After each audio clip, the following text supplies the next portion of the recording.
What if I told you that one of the most transformative powers you can awaken is not action, but inaction?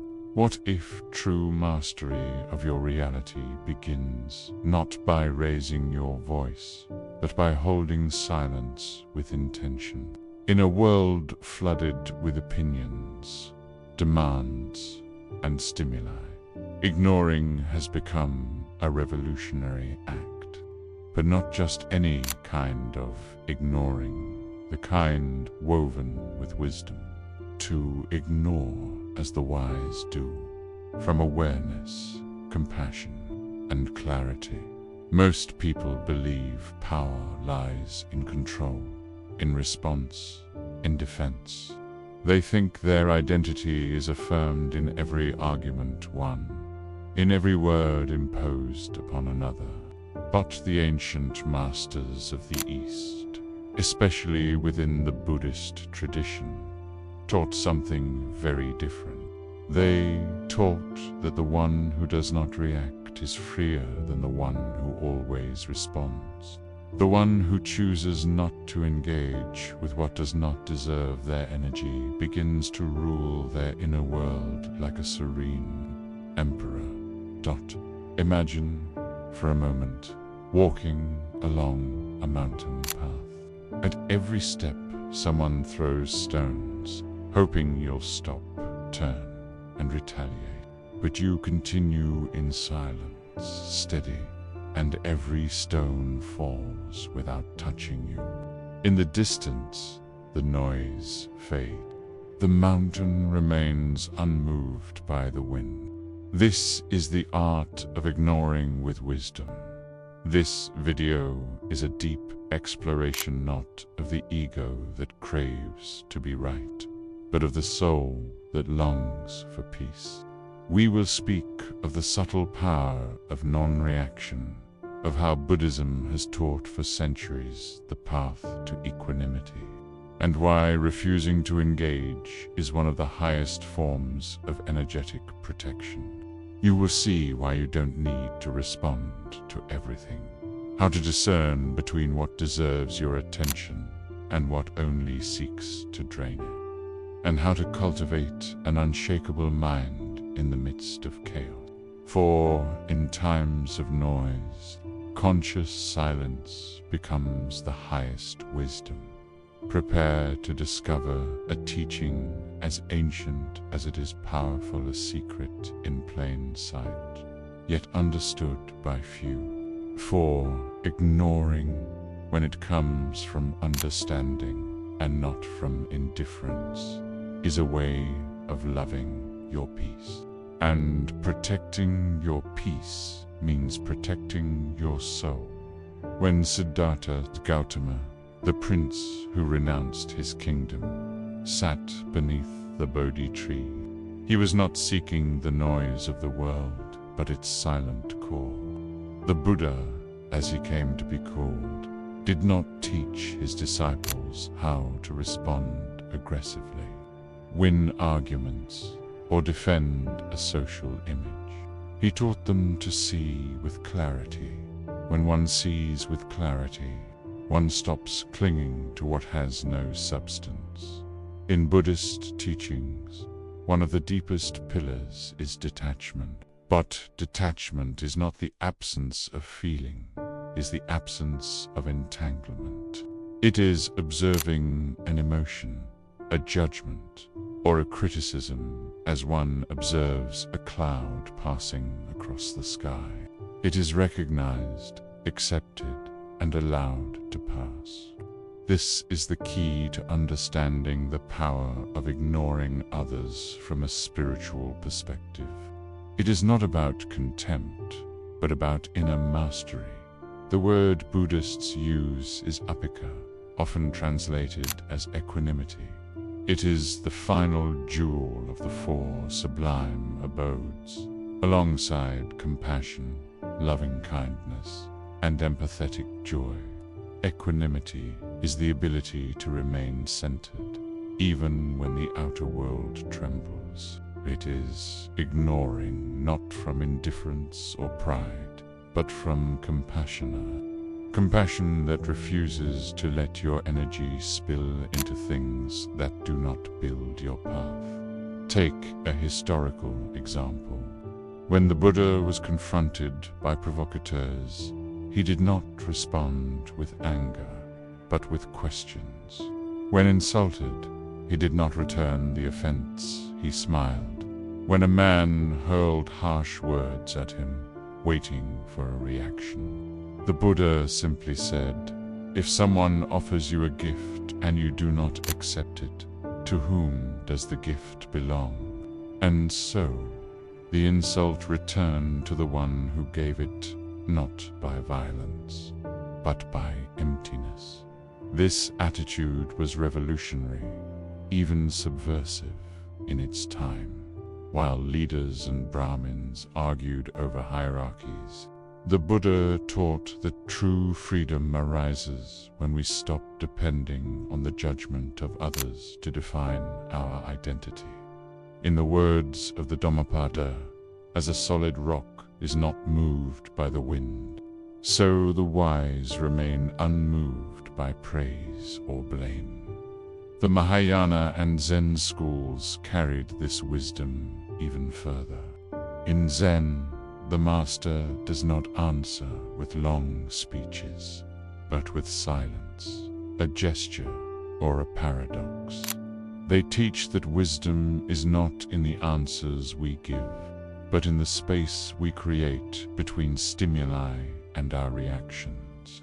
In that interval lies our freedom. To ignore with wisdom, then, is not a technique to gain superiority over others, but a path towards sovereignty of the soul. It unbinds us from the theater of masks where everyone fights to be right, and connects us with a luminous center that observes without judgment, without reaction, without attachment. At the heart of Buddhist teachings lies a profound image. The mind as a serene lake. When the lake is calm, it reflects the moon, the stars, the sky with clarity. But when it is disturbed, when stones are thrown, what you see is distortion. This metaphor reveals an essential principle. When we react, we cease to see clearly. When we observe, we begin to understand. To ignore with wisdom does not mean closing your eyes or running away from life. It is the act of preserving the purity of the inner lake. In a world saturated with stimuli, opinions, and reactive emotions, ignoring is not weakness, it is spiritual resistance. It is not passivity, but a deliberate choice not to feed what does not build. Buddhism teaches that everything we perceive, other people's words, their opinions, their judgments, is impermanent. They are like echoes in an empty cave. The Buddha called this anicca, the impermanence of all phenomena. So, if an insult has no permanence, why would we carry it as a burden for years? Why allow external noise to dictate our internal state? Here enters a crucial principle, the law of cause and effect. In Buddhist thought, everything we experience arises from a cause and generates an effect. If, in the face of criticism, we respond with anger, we are planting new seeds of suffering. But if we observe the emotion arise without acting from it, we break the cycle, we release karma. And that, in itself, is a silent revolution. Zen, the Japanese branch of Buddhism, deepens this teaching with a practice that seems simple. Zazen, seated meditation. It is not about escaping the world, but about watching thoughts like clouds drifting across the sky. One does not cling to the clouds, nor force them to vanish. One simply breathes and observes. Over time, this practice extends into daily life. When someone offends you, you do not react immediately. Breathe, observe, and choose to act from presence, not from impulsivity. A revealing example is the story of the monk who, after receiving a slap, did not respond. His disciple, outraged, asked why he did not defend his dignity.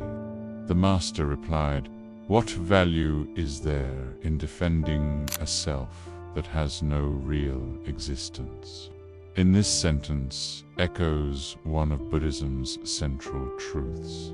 The ego is an illusion, built from attachment to perceptions.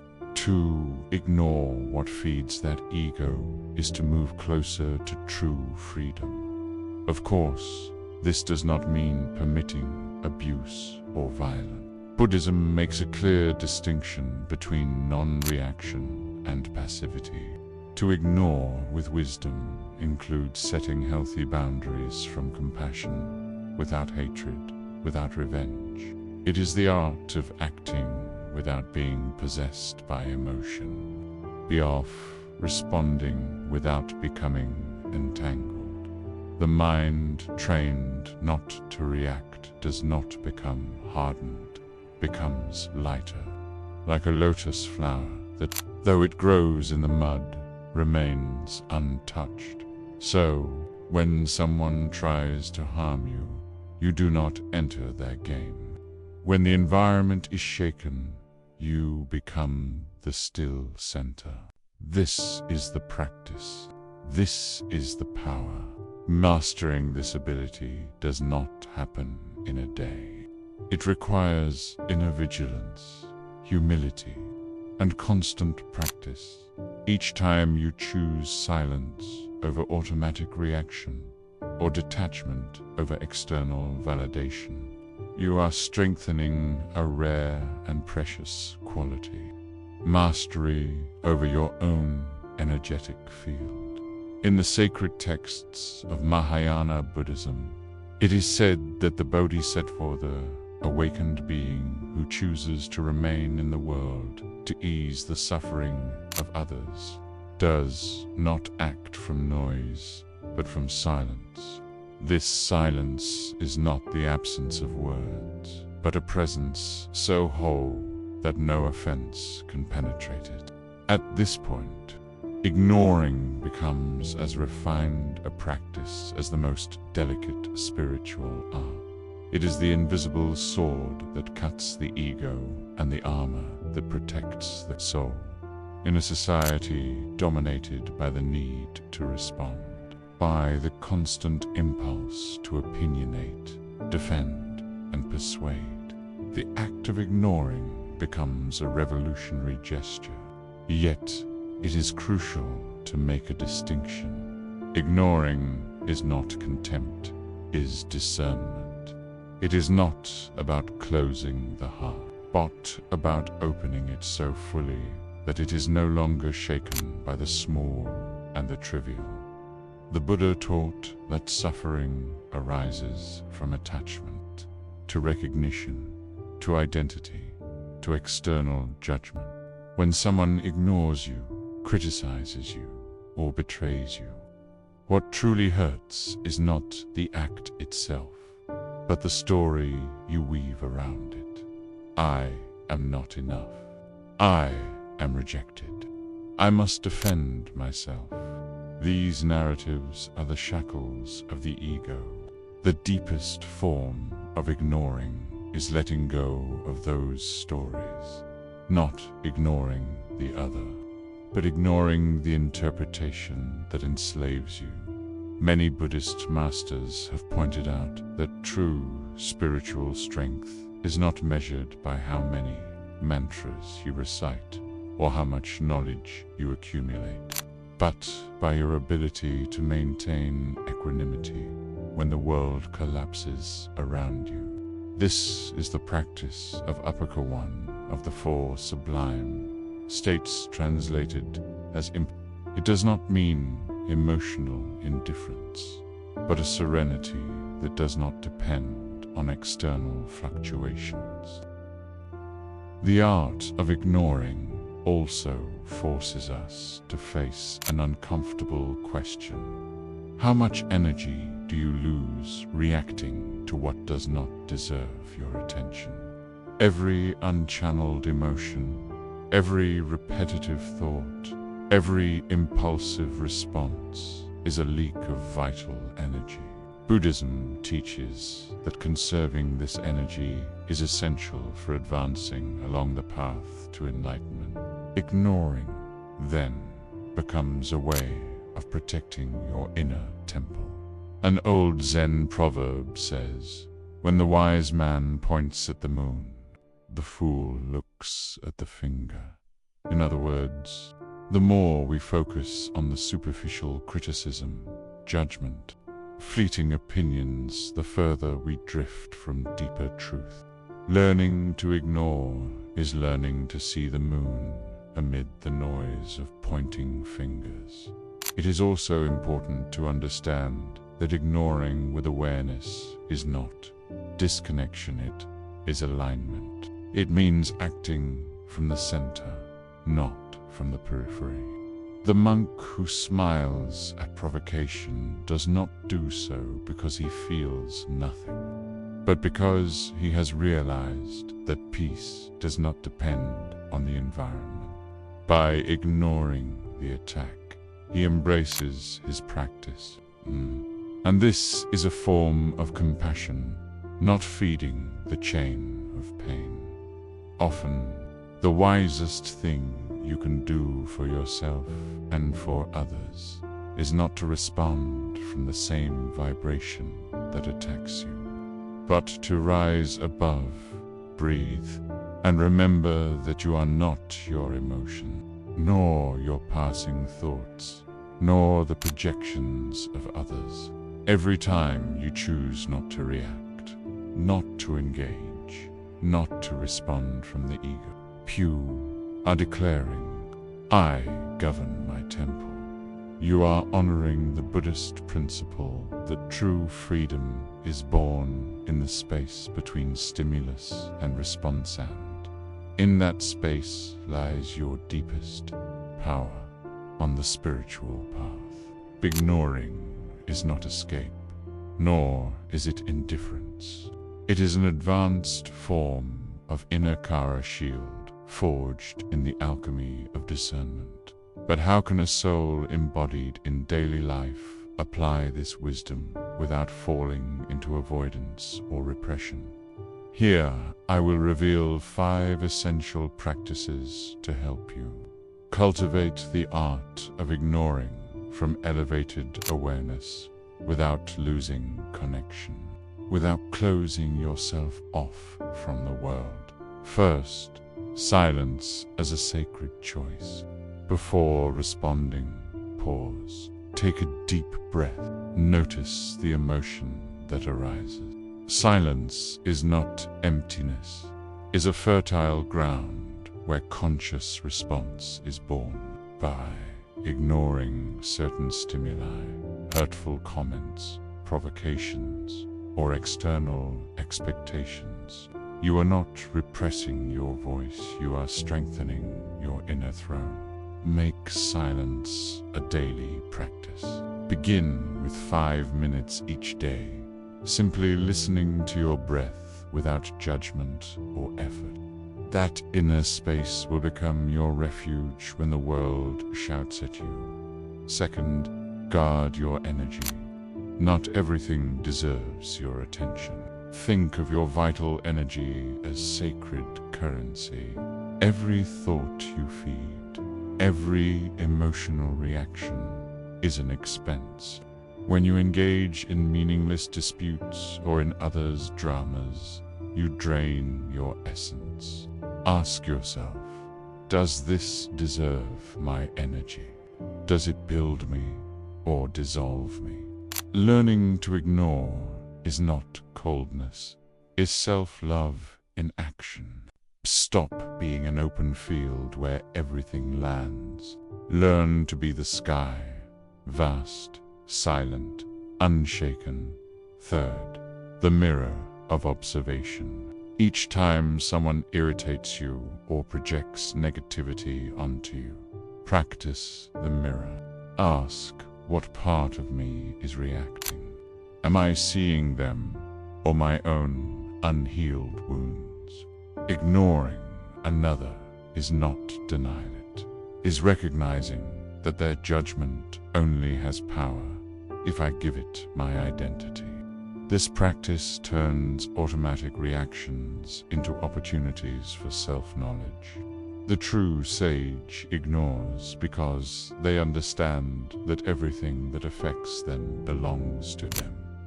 Fourth, strengthen your spiritual axis. When you are unaligned, any external wind can shake you. But when your axis is centered through meditation, contemplation, prayer, or connection with nature, you become like a mountain in the midst of the storm. Establish a daily routine of connection with the sacred.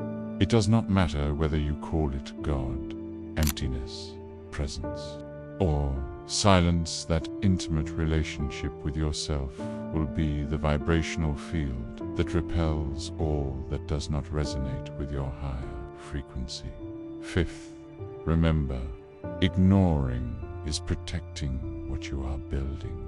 Each time you choose not to react, you are saying, my peace is more valuable than your chaos.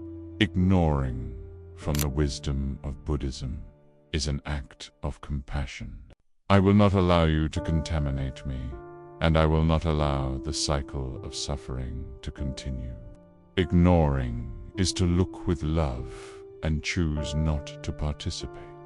When these practices become embodied, ignoring stops being a defense and becomes an art that brings you back to center, dissolves the need for validation, and turns your life into a sanctuary of deep stillness. When we look into the heart of Buddhist teachings and many other esoteric paths of wisdom, we find a hidden jewel carved with the precision of time and the pulse of compassion. Inner freedom is not born from outer control, but from mastery over our responses. And in that serene mastery rises a supreme virtue, the power to ignore what is not essential. Ignoring is not contempt. It is not arrogance. It is a refined form of discernment, a language understood only by those who have stopped fighting with their ego and begun to hear the subtle song of the soul. When you ignore with wisdom, you are not fleeing from the world, you are choosing which worlds you wish to inhabit within yourself. This journey has revealed a profound truth, that ignoring can be more revolutionary than responding, that sometimes silence is sharper than 1,000 words, that letting go of the need for the last word is not weakness but an act of spiritual power. Because when you stop reacting to external noise, you begin to hear the inner whisper of your true self. Remember this: the great sages, mystics, and enlightened beings were not those who imposed themselves with force, but those who cultivated the art of detachment. Buddha did not ignore the world out of indifference, but because he understood that many voices are nothing more than echoes of unresolved suffering. To ignore does not mean to harden the heart, but to open it only to what uplifts it. In an age of constant stimuli, of opinions everywhere, of judgments falling like acid rain, learning to ignore becomes a practice of mental hygiene, an offering to the soul. When you choose not to get entangled, not to answer empty criticism, not to seek external approval, you are creating space space for peace to bloom, for focus to return, for expansion to unfold. And you are not alone on this path. More and more souls are awakening to the truth that not everything deserves a response, that not everything spoken should enter our energetic field, that we can and must choose what we resonate with. This is inner sovereignty. So if this message has touched something within you, if these words have lit a spark of clarity, I invite you to do something simple yet powerful. Subscribe to this channel to continue exploring wisdom that transforms. Give this video a like if you feel its energy has served you, and above all, share it with those who may need this quiet reminder that peace is not shouted, it is cultivated. We will return soon with more teachings that, like this one, do not aim to change the world from the outside, but from within. For the deepest change always begins with the gaze we choose to hold. And sometimes the wisest gaze is the one that lovingly chooses to ignore.